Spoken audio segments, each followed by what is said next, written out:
A mi ćemo sada predstaviti i grupu uvežbanih jahačkih konja, odnosno vidjet ćemo kako izgleda program jahanja na ergeli Kelebija. Znači, Toni Bedalov ima reč. Toni?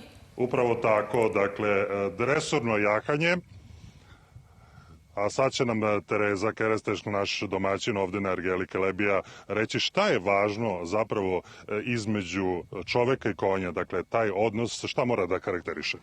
Pa prvobitno mora da karakteriše čovekov ljubav prema konjima, poniženost čoveka prema poslu, osjećaj ritma čovekova sa konjima, harmonija između čoveka i konja, timski rad, jer jahač u sedlu, ako je u harmoniji sa konjima, onda je u stvari i jedan tim, čine jedan tim i konj i jahač. Šta sad da gledamo, šta oni vežbaju? Odnosno ono što su već vidimo lepo uvežbali. Pa oni vežbaju dresurno jahanje, rade elemente dresure, gde je najbitnije opuštenost konja, što sporiji rad. Bežati svaki konj zna, ali lepo, opušteno, ali polako ići, to je duga škola i dugi rad sa konjima. Vidimo ovde jednog momka i sve ostale su devojke. Da li to znači da devojke dominiraju? Devojke dominiraju, ja u šali kažem da ovaj momak voli ove devojke vole ove konje koji su kod nas. Dobro, zašto devojke vole više da se ovako bave konjima? Da li je to zato što su strpljivije? Zato što su strpljivije i istrajnije.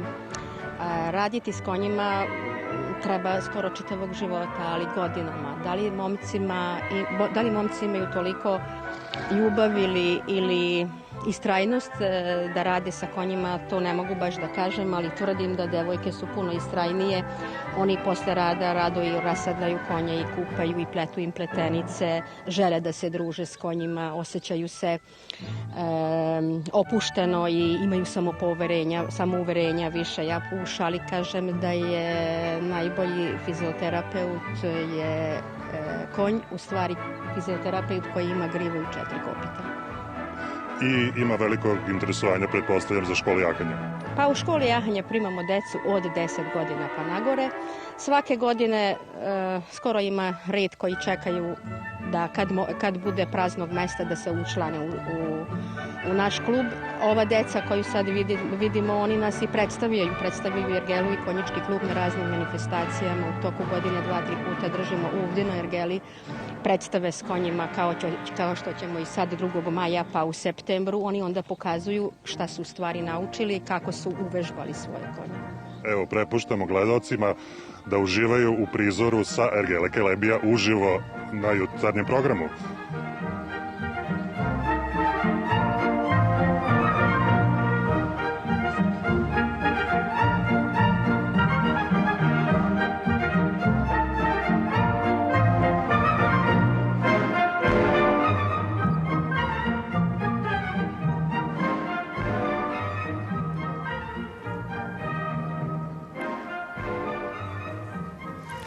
I mi gledamo kao i gledalci. Da, sve lepe slike ovog jutra i mi u studiju uživamo u ovim lepim snimcima, odnosno uključenjima koji su nam za ovo jutro obezbedili naši dežurni reporteri.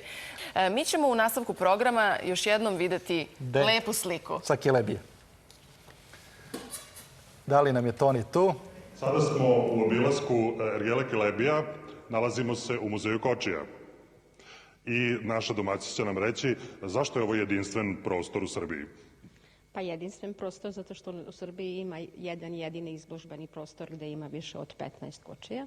U ovom prostoru ima od zaprežna kola preko tarnice, preko čeza, preko fijakera, karuca, kavaljerskih kočija, lovačkih. Da stanemo kod kavaljerskih kočija. Zašto su ona kavaljerska? Kavaljerska je zato što na zadnje sedište ne može se sesti sa strane da se popnete na kočiju, nego morate da preskočite zadnje sedište. Ova naša kočija je iz 1793. godine napravljena. Znači u 18. veku one dame onim širokim haljinama apsolutno nisu se mogle da se popnu na ovu kočiju. Kavaljeri su ih podizali na ovu kočiju ili su sami kavaljeri se vozili sa kočijom. Koja su još tu kola prisutna? Pa imamo još lovačku kočiju, poštansku kočiju, normalno i mrtvačka kola su u ovom muzeju. I da li ćete skupljati još? Pa nadamo se da budemo imali prilike da nabavljamo baš izuzetne primerke starih muzejskih eksponata. Ove kočije nisu više u funkciji. Nekada, prije 10-15 godina smo ih koristili, a sad čuvamo ih kao muzejske eksponate.